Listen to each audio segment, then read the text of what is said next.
Hey, welcome everybody to VO Influencer, part of the Biz Chat Mondays. And I'm Rebecca Haugh, and I'm really excited today. It's our second interview of the series, and we have DC Newman with us today. Welcome, DC. Howdy, howdy, howdy. Howdy, howdy.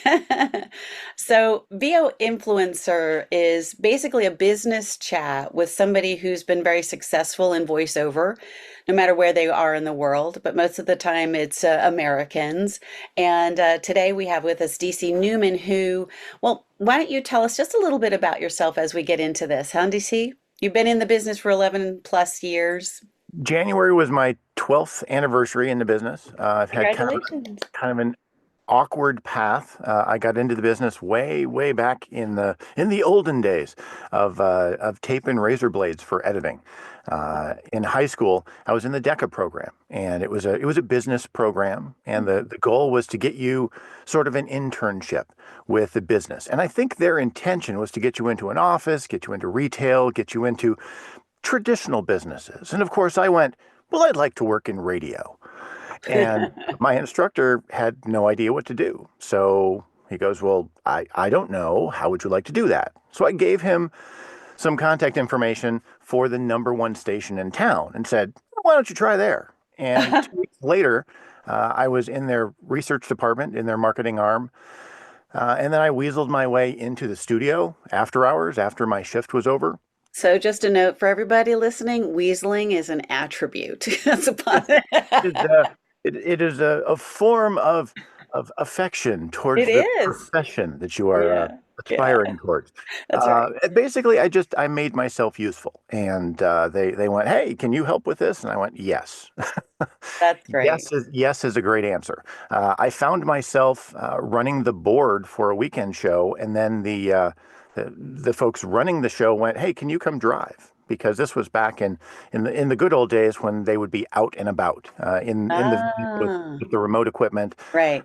They called it Party Patrol. So we were out, and at 17, I'm out That's fun. all night long with a whole bunch of radio people, and Who are crazy, probably too, by the way, creating lots of it mayhem, sort but of in a fun spiraled. way. Yeah, there was a lot of mayhem, but you can only get away with so much because the FCC is always watching. So you have Sure, to sure, sure. reasonably professional. From there, I transferred to another station, the number two station in town, who gave me my own shift. I talked to them on a Thursday. Wow. They trained me on Friday, and I went live on Saturday. Day three. Nothing like Yeah. jumping in. Wow. Luckily, I had an idea what I was doing since I had board experience. Yeah. But from there, my day was an air shift, production work, which was doing commercials. Yeah. They'd hand me a stack because I was a captive audience. Hey, we're paying you, so go Yeah. do these. And Yeah. then I was the assistant engineer, so I learned how to run the station and keep it running, which has translated very well into what I do now because in addition to voiceover, I help folks with their tech. I help them Yeah. with their studios. And just a point of clarification, I am not a studio engineer like some of the other folks in the business. I Mm. am a retired broadcast engineer. So my expertise is in a very different area. I've never necessarily engineered for famous people. I built spaces and made stuff work on zero budget because radio is always kind of a zero budget proposition. But I did take a 30-year side trip through high technology because I realized that radio is not going to pay the bills long term. It's never been a great way to make money.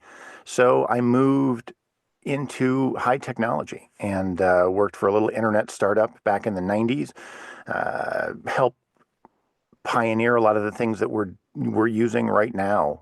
Online chat, high speed, online gaming. I was on various teams involved with all of those things, and I'm terribly sorry because we had the best of intentions, but people being people, we've taken some of those things that we built way back when and turned them into tools for evil. At least it seems like, depending on your day and your perspective on the internet. But Businesses always grow. Humans are always in charge. We're that's right. not Uh, perfect. But it's been an interesting ride.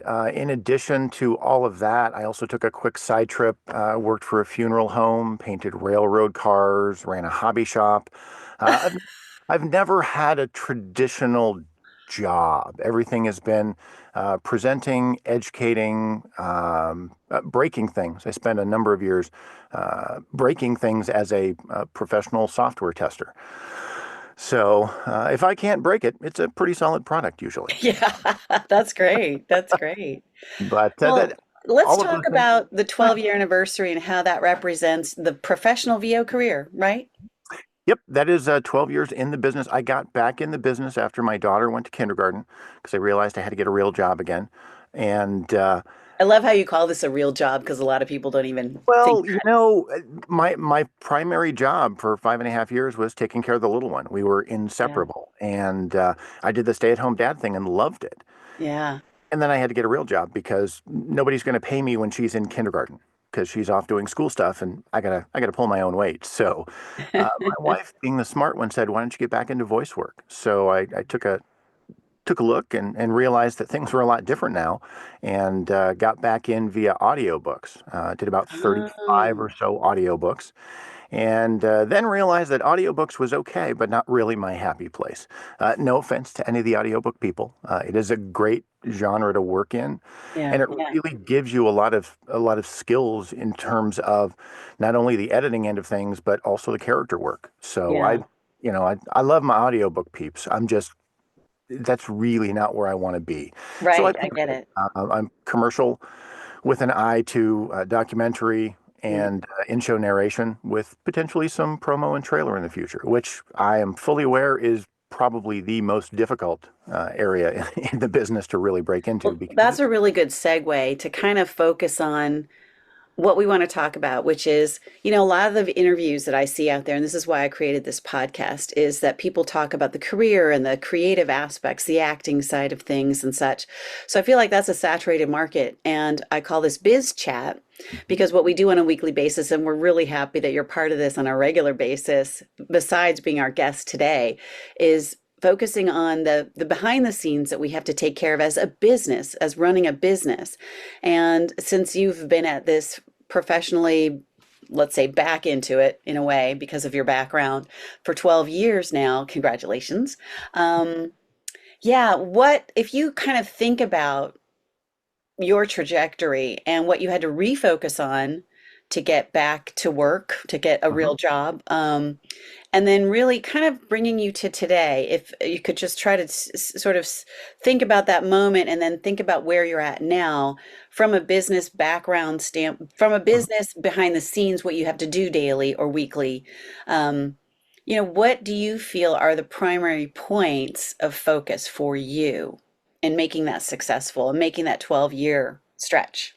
Well, I was fortunate in that I spent time in corporate America, and Uh, they put me in charge of a bunch of projects where there was budgeting and deadlines and requirements involved. So the business side of things was not completely unexpected. mhm. But what I've noticed over the years is a lot of folks get into this business as creatives. And the reality is, we're all small business owners who happen to have a creative product. But we've got to think of ourselves as small business. So when I got back in, the first thing I started looking at was what do I need to do to build sort of the infrastructure to support the business? Because doing the And what thing, does infrastructure mean to you? for me, it's the processes and the systems. Find a CPA, make sure that my incorporation is done properly because I am fully incorporated in my state as an LLC. There are Mhm. tax advantages to that. Knowing that there are tax advantages is sort of part of the process. Mhm. I also you've got to track who you reach out to and who gets back to you and who doesn't get back to you. And not only that, there's the billing and the contracts and all of the other little parts of a business. And it's not a microphone and recording software and a script. It's That 10 and more. well, 10% of that is the fun stuff with the microphone and the script and the recording Yeah. software. The other 90% is the stuff nobody wants to do. The marketing, the taxes, the keeping your receipts so your CPA doesn't scream at you at tax time because you can't deduct that. You have no documentation for it.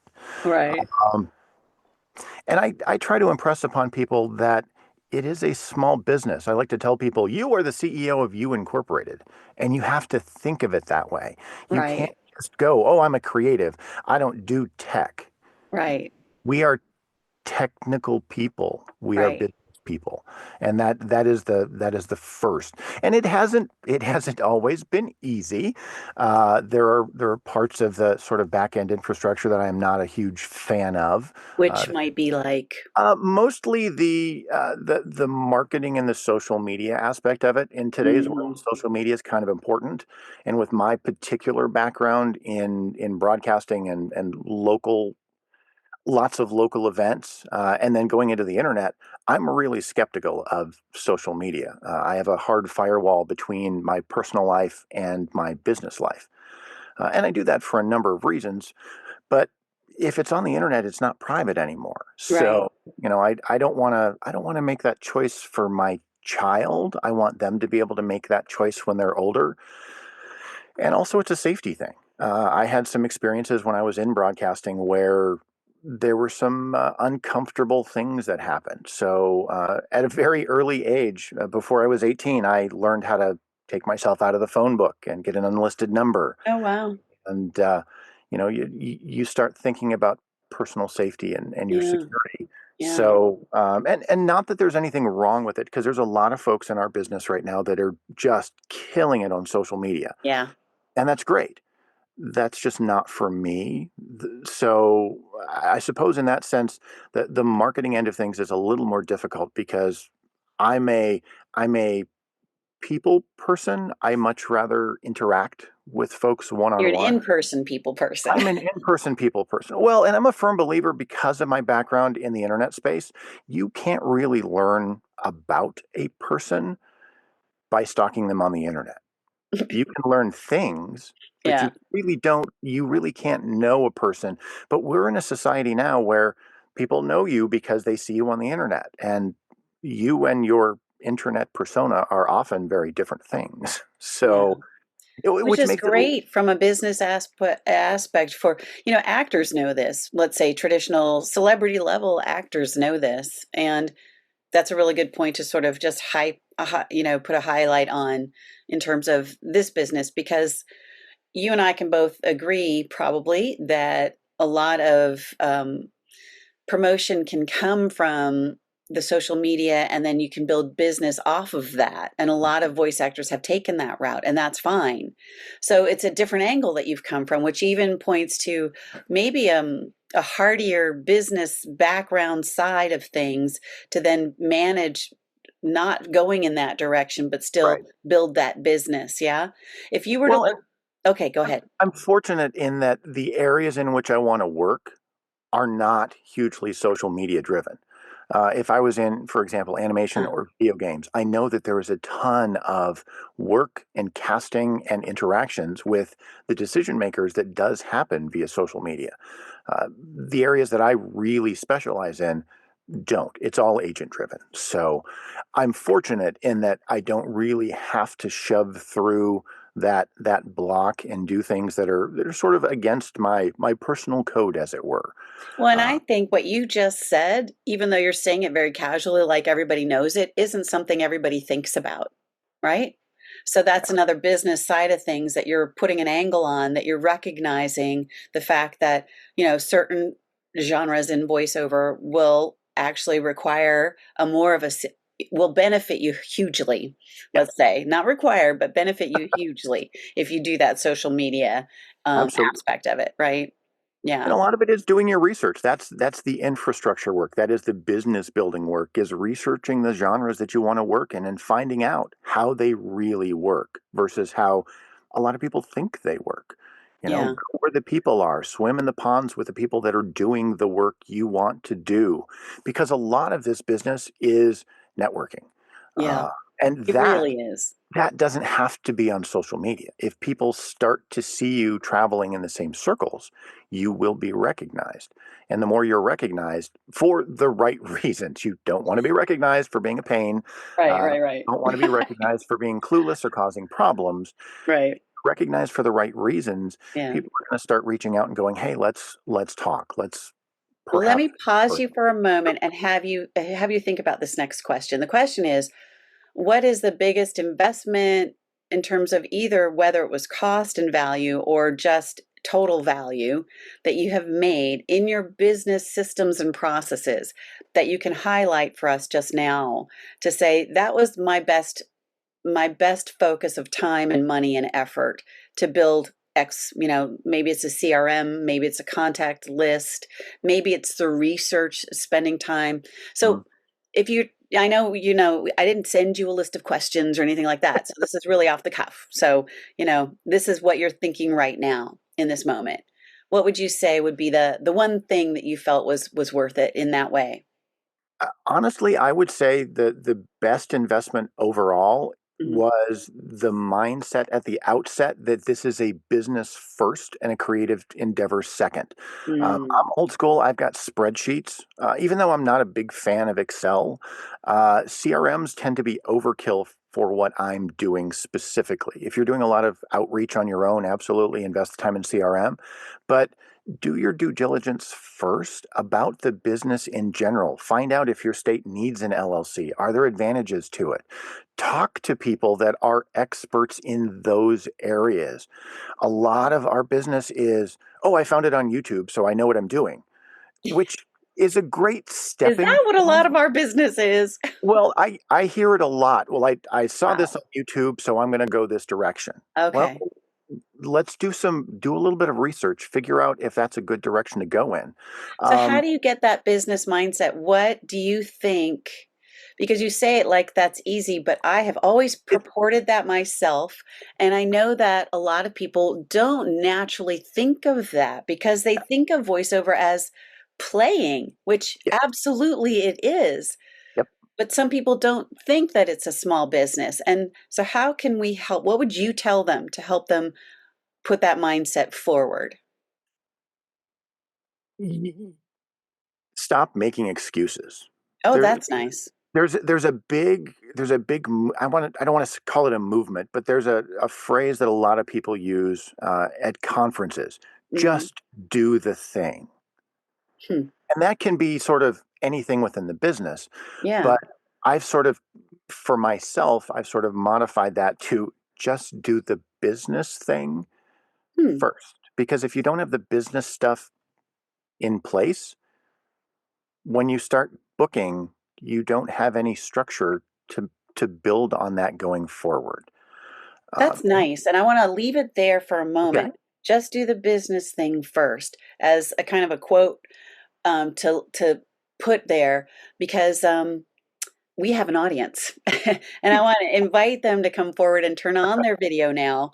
And if so, I want to open it up to questions. That's part of what the Biz Chat is supposed to be, is where we bring people forward that are involved live with us while we're recording so that they can ask you questions directly. Um, you know, I I think that some people do come into it with a little bit of a business mindset, but I think I just want to, reemphasize that that isn't always the case. And that's why we have Biz Chat on a weekly basis every Monday. And why we started this, because I thought it'd be nice to share this a little bit more broadly to help people know there is a network out there. And hopefully, through our efforts, they'll find out about you this way and take some of your common sense business tips. Would somebody like to jump forward and ask a question? Yeah, Paul. Hey, DC. I know DC. DC is a friend, and I admire your very intentional approach to doing it as a business. And you're right, a lot of people, myself included, came to it from the perspective of I'm a performer, and they're so around the idea of what's the right word? Inculcating, is that the right word? Getting that business mindset into our heads. There are a lot of resources, there's coaching, there's YouTube. There are a lot of different methods of trying to get that wheel turning and get it mhm, lubricated and get it to be a driver of the business rather than just speaking into a microphone and praying. yep. So I guess I just what of all those methods do you think like, hey, do it all, do what works for you, what works for you personally? Like what do you see as this as a line of pursuit there? I'm gonna give you the vague non-answer. Everybody learns differently, so you're gonna have to find what works well for you. If YouTube is a great starting point to get you motivated to at least start thinking about the business side of the business, then great. Uh, do I believe you should probably work with someone that is in the business that does have sort of a business consultation or business coaching? Yeah, probably, because that's part of our ongoing training. We don't need to just train our voice. We also need to continually level up our business skills. And it doesn't come naturally to everybody, especially in this business, because most of us are creatives first. And in the real world, business and creative are usually on different ends of the spectrum. But just don't be afraid of the business, because if you're afraid of the business, you're never going to get to where you want to be, because that's the bedrock upon which you build your career. We are business people first. We are small business people first. Our product is creative. And I said that earlier. I'm going to say it again because it is really important. If we think of ourselves as creatives first, the business becomes somebody else's problem. Well, and that's a great point because I do know some voice actors, and thank you, Paul, for that good question. I do know some voice actors who are just so impossibly eccentrically wonderfully talented and creative that they almost break that rule because they are so good that no one can help just being captured by them, and they create success in that way. But not everybody has that level of exuberance or external, like you call introvert extroversion, and so a lot of people don't fall into that category. Some do. So I just wanted to acknowledge that because I have some good friends that are just incredibly wonderful entertainers. And for them, and just to acknowledge this, the business aspect of it is really having people around them that manage that for them. Right. Okay. And If then you hit for it big, if you hit it big, absolutely surround yourself with right, the best people you can afford, because right. we'll take But care of all even the if you things. don't hit it big, I'm just saying you Yeah, can sometimes find a path forward right. because you're so creative and so talented and so extroverted that you can't help but bubble it out and burst it out and have success because of that. Um, but I think we all know that that isn't the typical, and that a lot of us are what we would call a hardworking kind of an middle class type of voice actor, working voice actor, and there are a lot of us, The rest of us have to work for it. and we have to work for it. Yeah. Well, So and I'll throw it is related to Paul's question, but I'm going to throw a plug in. yeah, Uh, I recommend absolutely doing things like Rebecca has set up, a biz chat, accountability groups. Get with people that can call you on your nonsense, that after 3 weeks can go, hey, you said you were going to work on this on the business side. Where are you? Because totally. that is super helpful. And Totally. I it's think the community that voiceover creates too, in a general way, most voiceover actors are very friendly with each other and very helpful to each other. And there's Nava and there's Wovo, and Wovo is rebuilding itself. So whatever you heard in the past, just look at Wovo again as a membership. Um, hey, who else wants to ask a question? Come forward. Turn on your video, people. Come on. I've invited Engel. You ask Raul. Nice to see you, Raul. Bethany, questions. Oh, put you. them all to sleep. Here's Bethany. I do have a question. What applications and stuff do you use for um your invoicing and your accounts receivable, accounts payable? What applications do you use for that? In fact, what applications do you use in general for your business works? Currently, I'm using Excel for tracking for basic spreadsheets. I use Word for a ton of stuff, scripts included. For the business side, invoicing and accounts receivable and those sorts of things, I'm using Wave apps, and I'm just on the starter free version. There's a lot of things that the free version does for you, and I don't need payroll because it's just me. I don't have a team.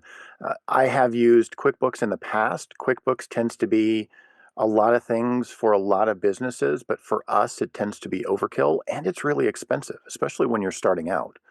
I'm a big fan of starting with a free app until you can afford something better. My recording software, I started with Audacity because it was free. I did about 18 audiobooks with Audacity and then went, all right, I'm going to upgrade. And I upgraded not because there was something that was newer and cooler. I upgraded because I could optimize my workflow further and be more efficient, which is, I think, one of the things that took me about 4 years to figure out.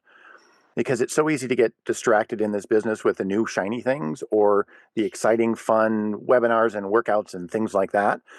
I run everything through a lens. Is this thing, whatever it is, going to help me get one step closer to where I want to be in this business? If the answer is no, doesn't matter how cool it is, I walk away. That saves me money because I'm not paying for things that aren't helping me get to where I want to be. And it also saves because I'm not buying things just because it's the new cool thing. Well, and on top of that, I want you to like repeat that again because that is such an important thing. Not only that, it stops distracting you from your goals Yes. because the shiny things are out there, people. Everywhere. Yeah, focus on getting yourself to the next step. One step is progress. Don't ever get up and go, I only moved one step today. I had a terrible day. Some days getting up and taking care of yourself so you can get up tomorrow and move forward is still progress. And we have to give ourselves the grace to do that. But absolutely, if you can, please run everything through the filter of, is this going to benefit my business and get me where I want to go? That And is huge. sometimes, and just to add on to that, and I don't see anybody, if you have a question, just, turn on your video and wave your hand because I'll see you. But not only that, sometimes you do say, it will move me forward, right, DC? And Yep. then maybe you learn it's not what I thought it was going to be. Yep. And you can stop and say, I don't have to feel guilty for trying that and spending that time. Absolutely. Failure is a great teacher. We never learn anything from an easy win. Yeah. I'm a big fan of failing. Fail big, fail hard, fail often, because we learn quicker that way. But don't, it's hard because you Yeah. spend money on something and you get to Right. the end of it and you realize, oh man, I didn't get out of it what I thought I was going to. Right. Even there, though, you've learned that this is not where you want to be. This is not going to get you where you want to be. So it was still useful. That makes it a little less painful. It still kind of stinks sometimes. When you get to the end, it's like, oh, I paid for that, man. But I think that's a really valuable piece of advice because I know for me, I've been like, if I bought it and I don't use it, I'm going to like thrash myself 5,000 times and keep feeling like you didn't do a good, you didn't do that right. Voice that I have to just, I've recognized at this point that I can let that go. It's like, oh, wait, okay, you tried, it didn't work. That's fine. Move on. That voice has changed its tune. well, and I lean on corporate America because in corporate America, they try things, and when they fail, they cut their losses. They will cut that line Right. and let that sucker sink to the bottom of the ocean and keep moving. And Remember to cut your losses when it's yeah, appropriate because that's going to help you move forward. yep, Great advice. And I will absolutely. say I just lived through it in a way, but this is a really weird thing, and I'd love to hear your take on it. I was using Nimble as my CRM for like 15 years. I've been in the business a little over 20. Um, and I loved Nimble, but it was starting to fail me. They were moving away from small business, it felt like, to like medium-sized businesses so Right. that they could grow. And I was just feeling like every change they're making is just screwing with me. It's not helping me. So I went to a new CRM that another voice actor had suggested, talked about. I spoke with and watched it. And this person had also advised me on Nimble, and I had followed that path. So I thought, okay, I'm going to go this new path to this new CRM.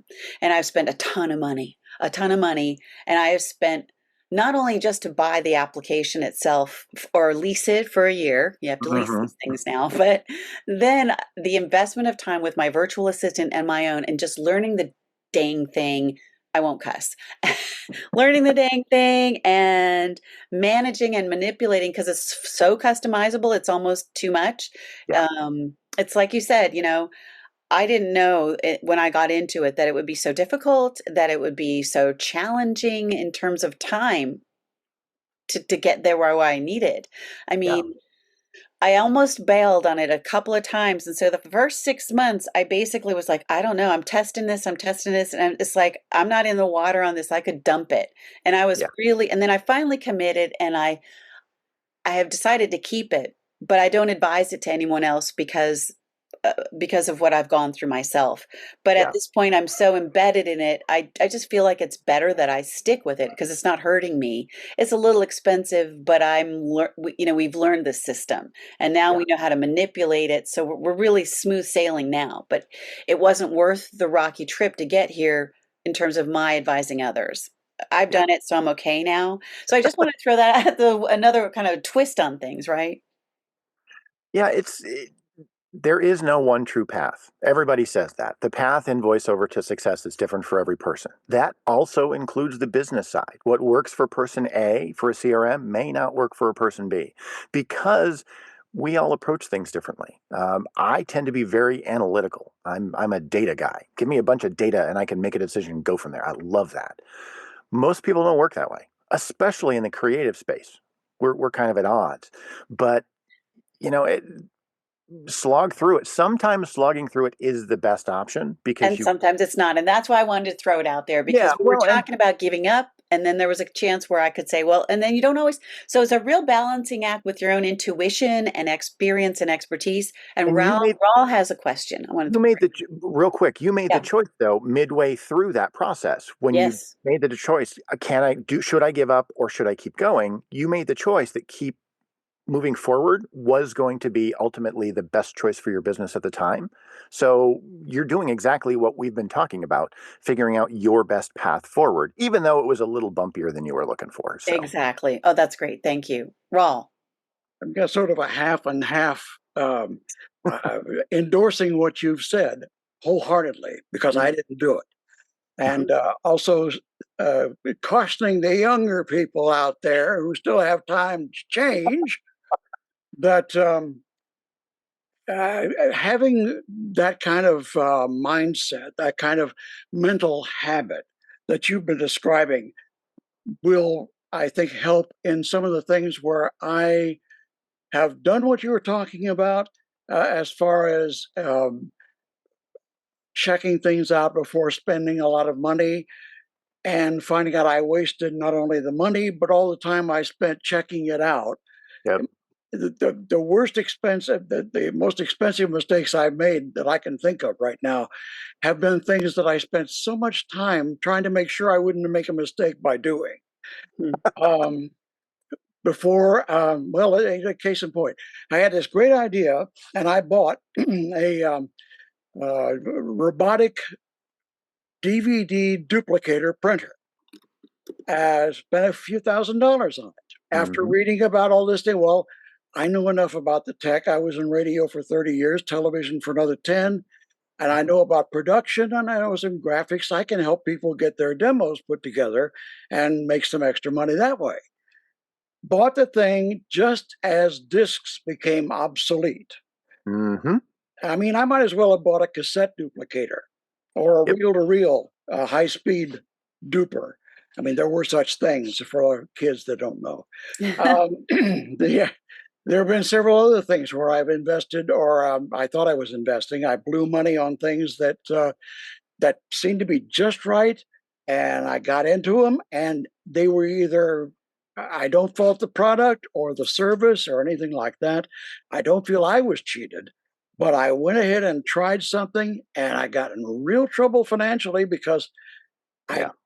I couldn't follow up. I didn't have the smarts and the discipline already in place to follow up and make some of those things that might have worked work. And that's the position I'm finding myself in right now. I'm just now starting to get back to work. I had, I'm gonna Mhm. I'm gonna contradict you here real quick. Well, go ahead. I don't think that it wasn't that you had the smarts. I think it wasn't that you did not have the foundation to build on. You had an idea and you jumped at the idea, because I've done this too. Let's jump at the idea. without having a good solid base, a good solid business plan, and a business case to move it forward. Because if you were in radio and you were in TV, you've got the smarts. You can do any of Yeah. the things that we can do. And don't sell yourself short. That's the other thing. I hear from a lot of folks, "Oh, I'm not smart enough to do that." You're smart enough to do anything you absolutely want to do. But if you're making excuses, that's an indicator you probably don't want to do it. I don't know. I've got the I believe about learning from your mistakes, which in theory should make me the smartest person in the world. There are always new mistakes to make, though. Oh, and I find them. I have a friend that says I should have been a beta tester. I made a career Everything out I of it. I buy, was a beta tester. I can find Absolutely. everything that doesn't work. That's right. So I did have a sort of a backward experience to yours. I spent about 20 years in radio and production and writing. I didn't want to be a disc jockey, and eventually it turned out great because they had such little airtime anymore. But I coasted for so many years on the good reputation and the creative reputation that I had in this market from radio before I could get out to other markets. And I had salespeople, I had accounting people, I had you name it. They were on staff.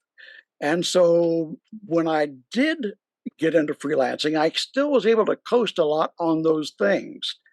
But that ride, well, I'm 74 now. And that ride started petering out about in the 60s, my 60s. And so 1960s. it was a good ride. I mean, I got more mileage out of it than I ever expected to. That's wonderful. one of my favorite quotes is, "Don't confuse movement for progress." Because you can move and not actually get anywhere. Oh, yeah. That's Yeah. good. My That's saying good, is DC. 2 steps forward, 40-yard penalty. Yeah, just coasting is great, but at some point the momentum runs out, and then you got to work again. Oh, yeah. I wanna bring in Engel. She has a question I too. talked too much, but thank you. No, you didn't. Thank you. Engel, please go. Good morning. Well, good afternoon if you're on the East Coast. So I kind of want to piggyback on what you all have been talking about in reference to self-inflicted wounds. Mm. So it's one of those things when I first got into the business, oh, shiny object over here, squirrel, squirrel, squirrel. You just want to do all the things because it's so exciting. You binge watching YouTube videos, and then it leads to people's websites offering you this great package deal. And, I quit my job after 6 months and now I'm making 6 figures. So you're just thinking, oh, wow, pie in the sky. Yeah. And it takes you out of a very methodical, well thought out plan because for me, it was reacting out of emotion because it just looked, oh, wow, that's exactly what I need to do. Like one of those too good to be true type things. And I felt like I got had, on some programs, and others not so much, others, yes. But going through all of that crap, I found this shiny objects, but thousands of dollars later, Yeah. Hence my self-inflicted wound. So I just wonder, did you spend a lot of money? Absolutely. And I did 3 commercial demos in my first year back yeah, in the business I because did one. I didn't get what I wanted, but I didn't know what I wanted until I was 2 demos in. Yeah. So at the same time, there's always something that we can learn from it. I've been through a lot of different coaching programs, a lot of different workshops and webinars and whatnot. And my rule of thumb there is exactly the same as the rest of my business. I will take what works for me and I'll let the rest of it go. And if I walk out of a workshop or a webinar or a program with one thing that works for the way I work and is actionable that I can build on, then I've still gotten value out of it. Because a lot of it is, as soon as we look at a program and say, hey, I wasted my money on that, then we start feeling bad, then we beat ourselves up, then we question the next thing that comes up that may make a noticeable difference. So it sounds very, very pie in the sky, very rainbows and unicorns, but you've got to look for the positive. If there's one little nugget that you can take away from all of those failed experiments, then you haven't really failed because you found things. My Hey, let's one. pause for a moment, Sure. DC. Hang on to that thought. I'm going to actually stop the recording for the Okay. Biz Chat VO Influencer podcast because the rest of this is for those people who are here. All right. So, Fabulous. for those of you who didn't join us today, I'm really sorry because now I'm going to shut it down, and you'll have to join us on Mondays at Biz Chat Mondays to find out more and be involved. And actually, we'll all be together on a weekly basis. A lot of the people here come on a regular basis, at least. And you're welcome to join us. So thank you, DC, for being our guest today. Thanks And for having me. yeah, and I'm going to go ahead and stop the recording. All right.